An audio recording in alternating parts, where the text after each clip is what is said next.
ఇప్పుడైతే నేను మీకు మా అమ్మమ్మ వాళ్ళ బర్రెలను అయితే చూపించబోతున్నాను. రండి. ఇదైతే మా అమ్మమ్మ వాళ్ళ బర్రె. దానికైతే చూడండి కలర్ ఎట్లుంది. ఇక్కడైతే దీనికి దెబ్బ తాకింది. పాపం ఏమో ఏమైనా గీసుకుందా అవ్వదు. పాపం దానికి నొప్పి పెడుతున్నట్టుంది.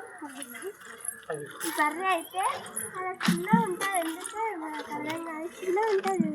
అయితే దూడలని మీకు ఇంతకుముందు చూపించిన కదా, అవే దూడలు ఇవైతే. ఇక్కడ అన్నీ ఇంకొకటి చూపిస్తాను. మొత్తం అయితే ఇప్పుడు ఇలా పాలు వింటుంది కానీ చూడండి ఎట్లా వింటున్నా మాత్రమే. అది ఇంకొక బర్రె ఉంది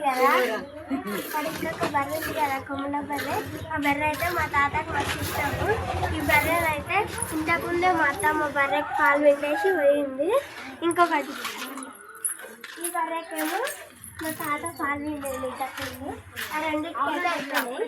మళ్ళీ మా తాత బర్రెకి పాలు విండుతున్నాడు. బర్రె పాలు అయితే మస్తు ఉంటాయి. ఈ షెడ్ అంతా చూడండి ఎంత బాగుందో. చూడండి మా తాత వాళ్ళ షెడ్ బాగుందా? మీకు నచ్చింది? Okay bye.